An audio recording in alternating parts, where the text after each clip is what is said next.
Então, antes da gente começar com as orientações, eu vou explicar o porquê que a inteligência emocional é tão importante. Na nossa vida, nós somos condicionados a pensar que para aprender a gente precisa usar apenas o lado racional, né? O lógico, o comprovável, né? Lógico, matemático, através da linguagem escrita, da matemática, de operações intelectuais. Porém, gente, isso caiu por terra há muitos anos, tá? Depois que alguns estudos comprovaram que o sistema emocional é o que realmente é responsável pela nossa memorização. Com alguns fenômenos, né, de profunda repercussão, né, que marcam a nossa mente na atividade intelectual. Então, por exemplo, a alegria, a depressão, o amor, a paixão, a repulsa, a indiferença. Então, é isso que faz com que a gente aprenda ou que a gente tenha dificuldade para aprender. Que a gente memorize uma situação, né, o amor, o susto ali, do que ignore uma situação. Você pode perceber, por exemplo, se você tiver irmãos, ter contato com amigos de muitos anos, você pode começar, você pode experimentar, né? Contar um caso para eles que foi muito marcante para você, que de repente para eles não foi. Então não mexeu com as emoções dele, então não ficou memorizado. Então desse momento em diante, se você quer estudar, né, quer aprender com eficiência, você precisa começar a estudar, não só com a sua razão, né, ir lá, ler e tudo mais, mas também com a sua emoção, usando a comunicação através de imagens mentais. Então eu vou explicar para vocês como é que faz isso. Então nós devemos estudar, né, com a lógica, com raciocínio lógico, linguagem, matemática e tudo mais, e colocar a nossa emoção.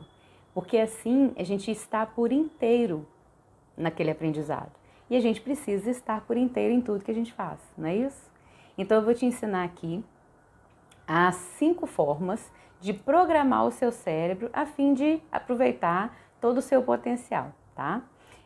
Eu vou começar explicando que é no nosso sistema límbico que ficam as nossas emoções.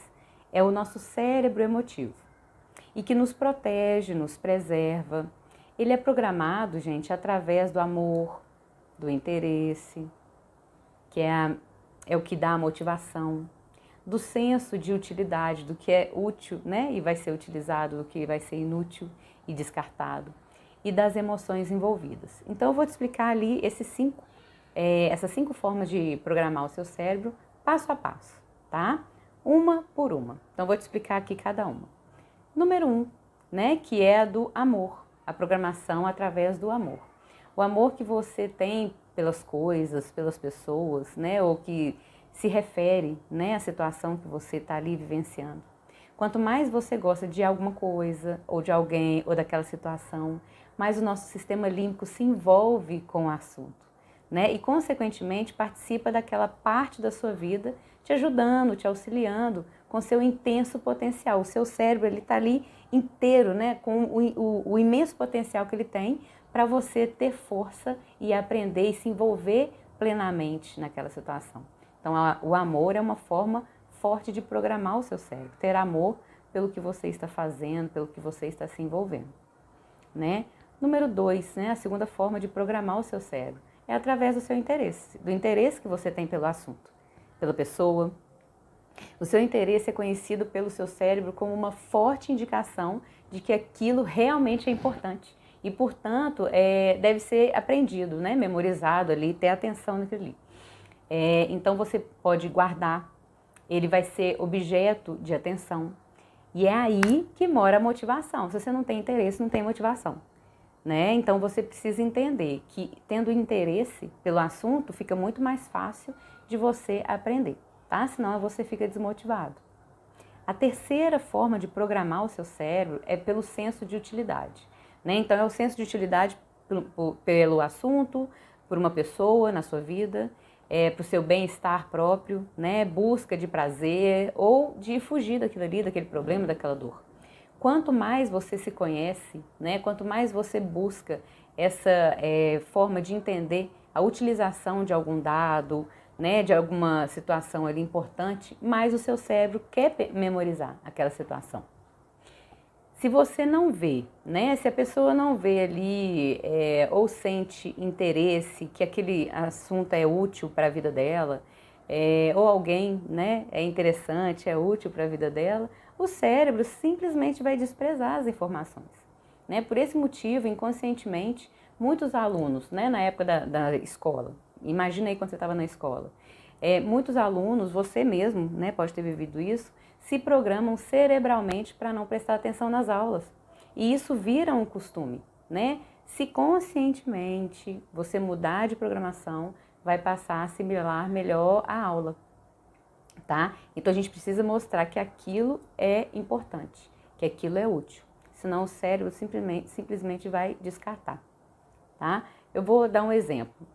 Vamos supor que você esteja num lugar e uma pessoa chamou sua atenção, é interessante ali, e alguém que esteja do seu lado olhou para a mesma pessoa e ignorou, nem viu que ela estava ali. Na hora que você foi comentar sobre uma pessoa de blusa assim, assim, assado, que estava falando assim, assim, assado, a pessoa que estava do seu lado nem viu. Por quê? Porque não achou interessante, o cérebro dela não memorizou e para ela foi indiferente, tá?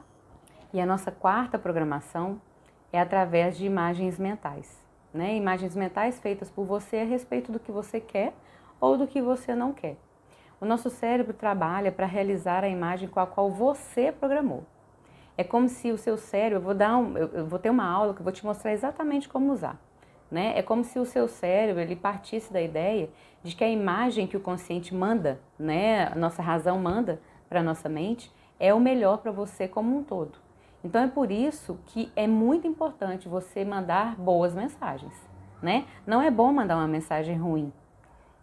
Vou dar um exemplo. Quando você manda uma mensagem ruim somada a uma ordem negativa. Por exemplo, não vou. Não vou pensar nisso, né? Porque o seu cérebro não vai reconhecer aquela linguagem, entendeu? E poderá trabalhar muito mais com o que aconteça de ruim com a imagem que você mandou. Então vamos supor, a pessoa manda uma mensagem que quer ficar calma, né? Eu trabalho muito com ansiedade, mas mentalmente passa um filme daquela vez que ela ficou ali arrancando os cabelos, nervosa, passou mal. Então ela fala assim, eu não vou passar mal, eu vou ficar calma. Mas está o tempo inteiro pensando na vez que ela não ficou calma, que ela ficou nervosa, que ela perdeu o controle.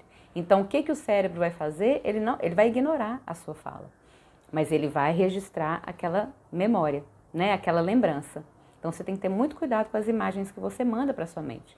A mensagem linguística é até positiva, né? Não vou ficar nervosa, eu vou ficar calma. Mas o sistema límbico identifica muito mais forte a mensagem visual imaginada, né? Então aquelas fantasias negativas, pode tentar trabalhar com ela, né? A programação mental vai atender a sua imagem, tá? E a quinta programação é através das emoções, que todo mundo descarta, né? As emoções boas fazem boa programação. Emoções ruins fazem uma péssima programação. Então mantenha na sua mente apenas as boas. Você descarta ali as ruins. Elas vão insistir em permanecer, mas tenta descartar, tá? Tenta descartar fazendo assim, na hora que a mensagem aparecer, a imagem aparecer, você vai e coloca uma outra no lugar, tá? Vai ser trabalhoso, mas depois você vai fazer isso com mais tranquilidade. Tem uma frase que diz assim, não podemos evitar que um pássaro passe acima da nossa cabeça, mas nós podemos evitar que ele faça um ninho nela. Você pode não ser capaz de evitar que apareça em sua mente uma ideia, vontade, emoção ruim, mas pode impedir que ela permaneça lá. Então, programe seu cérebro apenas para as emoções positivas, ok? Na próxima aula eu vou dar alguns exemplos de como você pode fazer isso no seu dia a dia, tá? Mas para não ficar muito longo, eu vou parar por aqui, tá? Nós vamos aprender, gente, passo a passo, como melhorar nosso rendimento a partir de um equilíbrio, uma harmonia dos nossos aprendizados, das nossas experiências com as nossas emoções, que às vezes a gente descarta, tá? Então, bora para a próxima aula.